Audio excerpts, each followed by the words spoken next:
Fala galera do YouTube, se você não me conhece, meu nome é Wallace Camargo, hoje atuo como Data Engineer, eu sou careca, estou utilizando um óculos preto, não tenho barba, estou utilizando um fone de ouvido que cobre minha cabeça e tampa minhas orelhas, uma camisa cinza, sentado numa cadeira gamer preta. No fundo do vídeo tem uma parede branca com alguns adesivos de lâmpada na minha parede e uma porta de madeira fechada. E na apresentação de hoje nós vamos falar sobre o Data Lake, o Lake House, qual a diferença entre eles dois, quais são as ferramentas que podemos utilizar, né, para poder ter um ambiente assim e como que funciona, tá? Então, para você que está acostumado com o banco de dados relacional, aqui é um pouquinho diferente, tá? Eu, quando me deparei com essa tecnologia pela primeira vez, eu tive muita dúvida, então por isso eu vou deixar aqui essa contribuição e um alô para o meu amigo Quintela, que está fazendo um projeto de Azure, né, de Big Data com Azure, e eu estou junto com ele. Então, um grande abraço aí, meu brother. Eu prometi que ia gravar esse vídeo para contribuir com a galera. Eu sei que ele vai abordar esse conteúdo, mas fica aqui o meu abraço para ele e a minha contribuição para tentar que a galera não tenha esse tipo de dúvida, porque isso é extremamente fundamental, né, para trabalhar com Big Data, com Lake House, com Data Lake. E saber essa diferença é o que vai tornar aí a galera melhor para o mercado. Então, para início de conversa, o que é o Mini.io? O Mini.io é uma ferramenta que permite que a gente armazene dados. E eles podem ser de qualquer formato, estruturado, não estruturado, semi-estruturado, beleza? Então, o Mini.io ele utiliza o mesmo protocolo S3 da Amazon, tá? Então, as operações que são suportadas lá serão também suportadas aqui, beleza? E qualquer limitação vocês podem pesquisar aqui na documentação, tá? A documentação dele é bem completa, ele é uma ferramenta bem bonita, tá? Eu confesso que eu ainda não li com muito detalhe aqui a ferramenta, ainda vou me especializar mais aqui na ferramenta, principalmente na parte de log, monitorização, mas é uma ferramenta que eu tenho gostado bastante de trabalhar, tá? E voltando aqui, o Mini.io permite armazenamento de dados e ele permite que a gente construa tanto o nosso lake quanto o lake house. Tá, mas o que é isso na prática? Então, na prática, qual é a diferença entre um data lake e um lake house? Existe mesmo diferença? Sim, existe uma sutil diferença que faz toda a diferença, né? E para explicar, eu vou ter que contar um pouco da história. Então, ao longo dos anos, todas as empresas no passado, quando queria construir um ambiente analítico, construía exclusivamente em um data warehouse. Por quê? Porque era um banco de dados relacional e dentro do banco de dados relacional, todos nós sabemos que temos as transações, temos as propriedades ACID, então a confiabilidade nos dados é muito maior. Porém, o volume de dados começou a crescer de maneira exponencial e o banco de dados a gente sabe que para escalar não é tão trivial, não é tão simples. E para isso foi inventado o Data Lake, né? O Data Lake foi inventado onde existia uma flexibilidade maior e também formatos de dados que anteriormente não eram analisados, como, por exemplo, foto, vídeo. Então, aqui no Data Lake, a gente está falando de ambiente com dados estruturados, não estruturados e semi-estruturados, certo? Só que a gente aqui não tem as propriedades ACID, a gente não tem atomicidade, consistência, integridade e durabilidade. Então, houve um problema, né? A gente perdeu aquela confiança nos dados que um Data Warehouse nos entregava. A gente ganhou um espaço maior, digamos assim, uma capacidade maior de trabalhar com volume de dados maiores, porém a gente perdeu aqui a propriedade ACID. E a sutil diferença entre um lake e um lake house é exatamente essa. Dentro de um Delta Lake ou um lake house, né, que existem outros formatos também de armazenamento, como RUD e Iceberg inventado aí pela Netflix. Aqui no lake house, nesse caso eu estou usando o Delta, dentro desse ambiente a gente consegue ter a propriedade ACID. Então, a gente está trabalhando com arquivos Parquet aqui dentro, tá?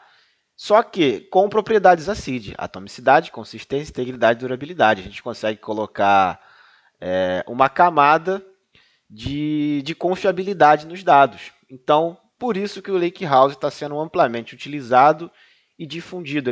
Esse conceito de bronze, silver e gold foi inventado ali pela Databricks, né, que basicamente desenvolveu também o formato Delta e hoje disponibilizou ele open source, tá?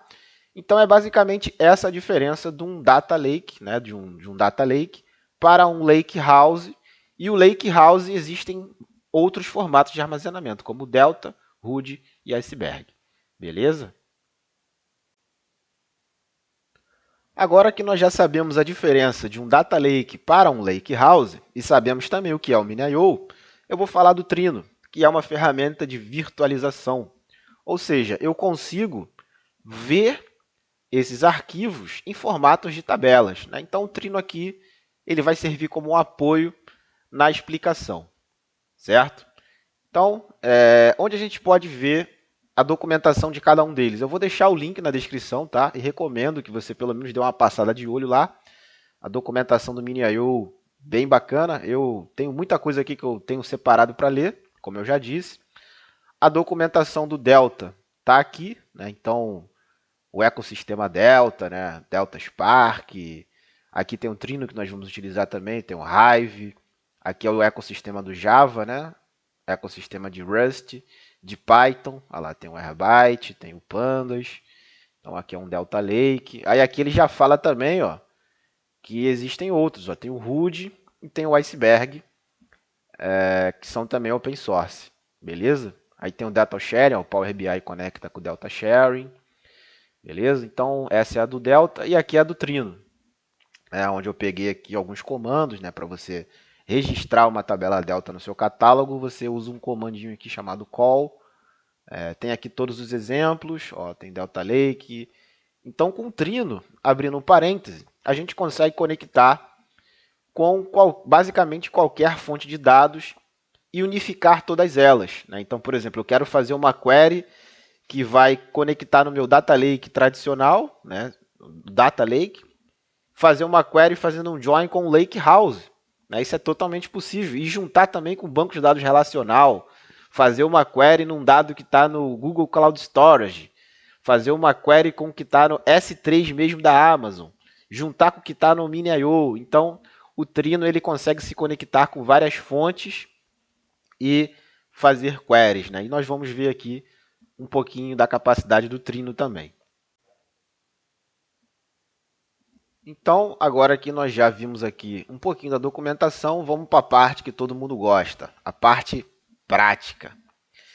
Então, aqui está o meu famoso MiniIO, né, que é uma ferramenta muito bonita, cara. Essa é uma ferramenta top demais. Eu sou fã demais aqui dessa ferramenta. Preciso ainda melhorar o meu conhecimento a respeito dela. Tem muita coisa, tá? Mas de maneira bem simples, ela vai funcionar como um armazém de dados, tá?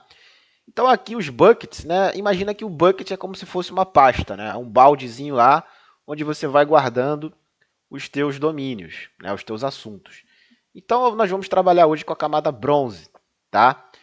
E nós vamos aqui na camada bronze trabalhar com o Data Lake e o Lakehouse, tá?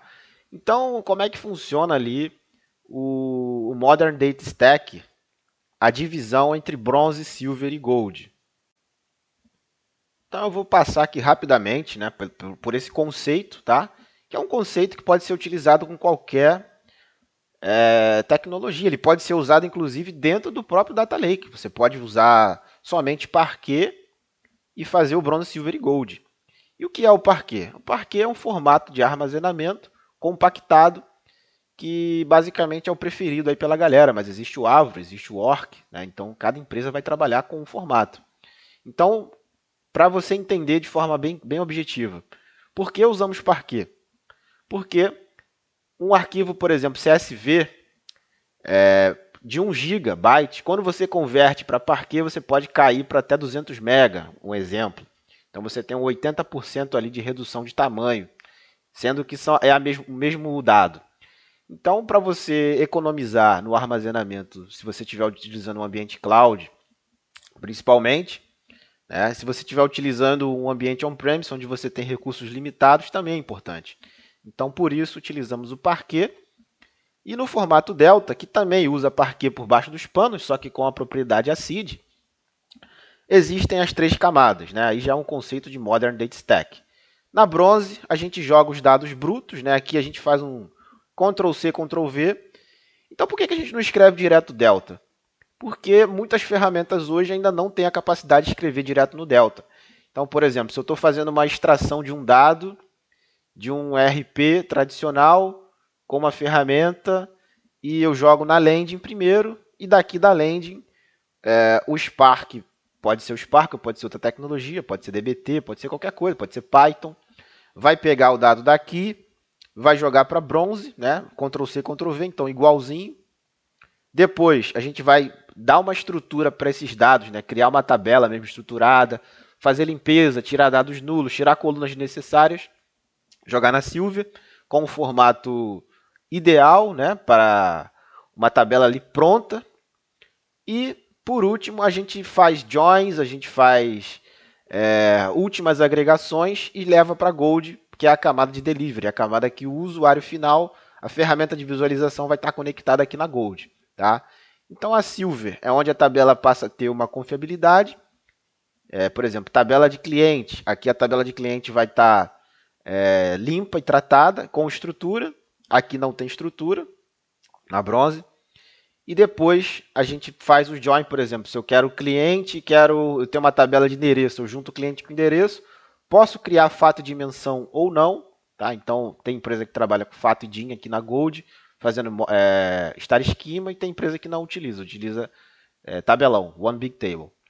Então vai depender muito da estrutura, mas basicamente é assim que funciona. A gente cria as tabelas aqui, aí no final a gente junta elas quando necessário para fazer a Gold. Tá? Então, pode ser de cliente, juntando o cliente e o endereço, de cliente, né, de calendário, fato, venda. Ou a gente pega a própria tabela de cliente, junta, cria o domínio cliente e entrega aqui na Gold. Tá? Então, vai depender muito da empresa. Então, agora vamos realmente para a parte prática aqui no Mini.io. Tá? Então, foi importante eu abordar esse conhecimento teórico para você chegar aqui entendendo o que está fazendo. Certo? Então, aqui na camada bronze, né, que é a camada bruta, como eu já expliquei, eu vou simular o recebimento de um dado aqui, né, e a gente vai poder ver a diferença do metadado para o dado físico. Né? Então, o que eu vou fazer? Eu vou criar aqui um novo caminho, que seria como se fosse uma pastinha dentro do meu bucket, tá? Que vai ser de cervejarias. Então, criei. E aqui dentro, tá? Eu vou jogar um arquivo que vai ser esse aqui. Eu vou jogar esse arquivo aqui que tem essa estrutura. Nome, cidade e estado, e está separado por vírgula, tá? Então, ele é um CSV. Beleza? Eu vou jogar esse CSV aqui, tá? Joguei o CSV na camada bronze. Então, é basicamente, isso aqui é o dado físico. Né? É realmente o arquivo que está aqui dentro dessa pasta de cervejarias, tá? Então, eu tenho o CSV. Só que para eu poder conectar nisso, para eu poder transformar isso em uma tabela, se eu atualizar aqui o meu Hive, né, que isso aqui é um lake, né, não é o formato Delta, é o formato CSV. Então, no formato CSV, ele vai estar no lake. O que está no lake house é só formato Delta, Iceberg ou RUD. Né? Então, tem que entender esse conceito. Né? Então, dados que são Parquet, JSON, que não são Delta, ficam no Lake. E no Lake House, somente Delta, RUD ou Iceberg. Nesse caso, a gente está trabalhando com Delta. Certo? Então, ó, eu não consigo conectar naquela tabela. Aquilo é basicamente um CSV bruto dentro do meu Lake. Isso é apenas um CSV. Não significa nada, eu não consigo fazer nada com isso aqui. Para eu poder transformar isso em uma tabela, isso aqui é um arquivo físico e eu preciso adicionar o metadado, ou seja, dizer para o meu Data Lake que isso aqui é uma tabela, né? Então, o Hive vai guardar esse metadado e eu consigo ver isso aqui como uma tabela, ou seja, eu consigo virtualizar esse arquivo. Tá? Então, eu vou utilizar o Trino para fazer essa virtualização. O Trino vai se conectar com o Hive e vai virtualizar o arquivo para mim.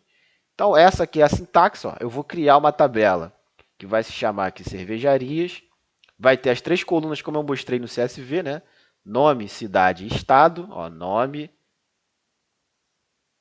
cidade e estado. Ó, ficou até aqui, ficou esquisito, mas não tem problema não. Vai funcionar o exemplo. Ele é do formato CSV.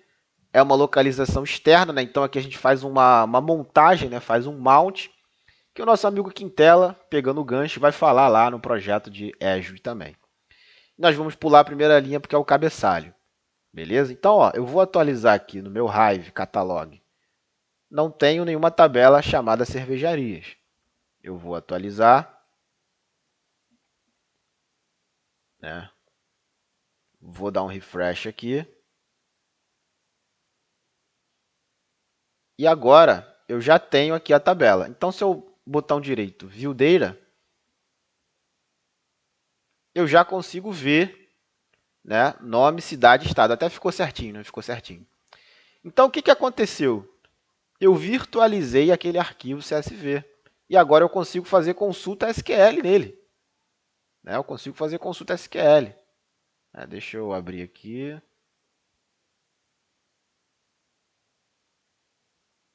O dbeaver, para mim, o dbeaver não é tão legal assim. Eu uso, mas estou até cogitando outra ferramenta de trabalhar com dados, porque o dbeaver é a mais usada, mas eu, sinceramente, não curto tanto. Vou aqui fazer uma consulta lá, select asterisco. Posso fazer o where, né? Aí tem que ver a sintaxe lá do Hive que é. Então, vou fazer um filtro aqui, onde for essa cidade. Ó, vamos ver. Então, beleza. Então, a gente está fazendo agora query SQL em arquivo CSV. Olha que loucura. Isso não é legal? Isso é muito top. Bom, então, o que aconteceu aqui, né, se você ainda não entendeu? Então, a gente tem o metadado, tá? O metadado, que é o dado do dado, ou seja, eu estou dizendo que aquela tabela tem 3 colunas do tipo varchar, é um CSV, então tudo isso são os metadados que o Hive guarda e na hora que você faz uma consulta, ele vai lá no Hive, pega o catálogo e transforma aquele arquivo.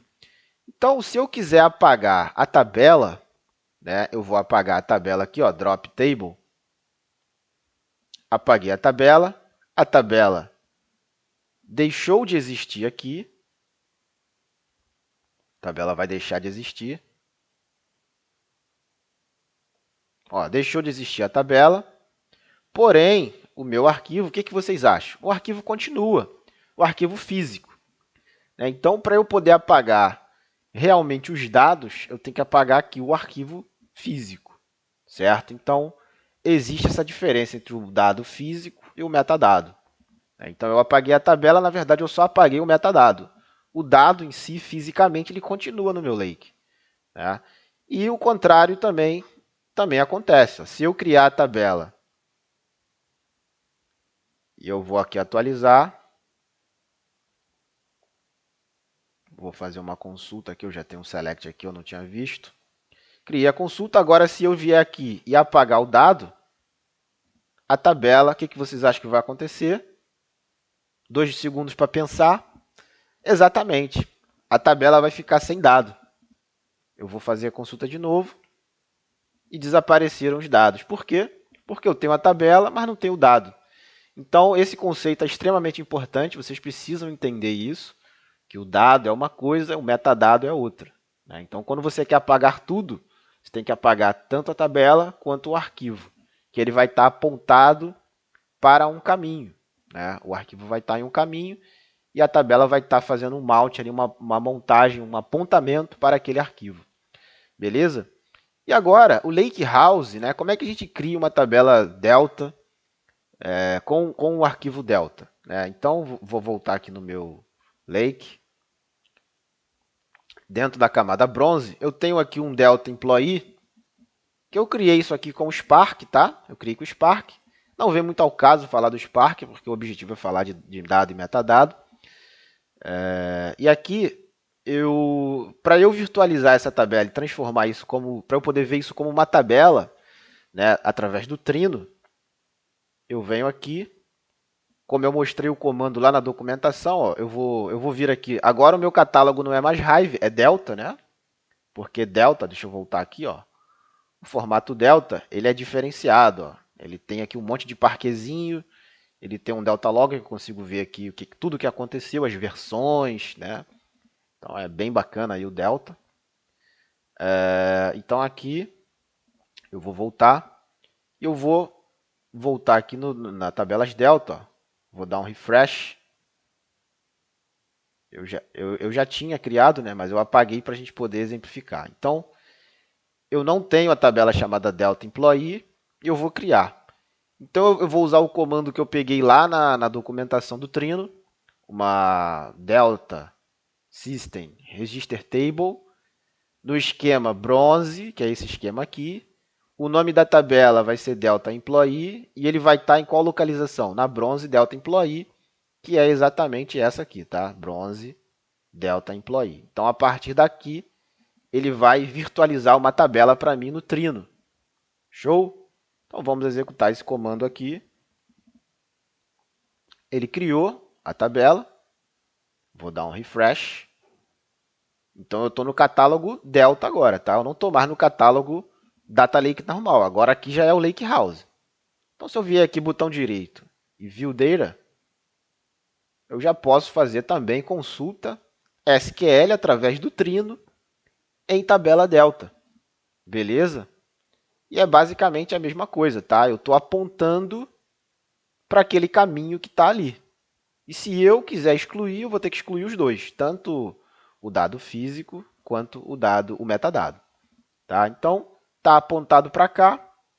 Se eu apagar esses arquivos aqui, os dados vão desaparecer. Eu vou apagar, vou fazer um select de novo. Ó, vou dar um refresh aqui.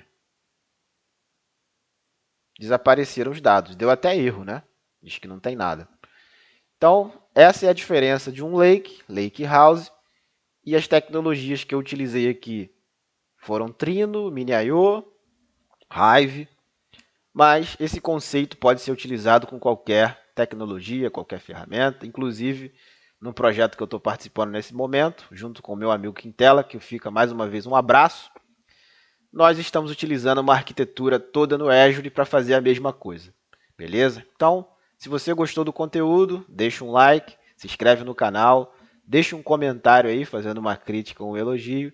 Um grande abraço e até o próximo vídeo. Valeu!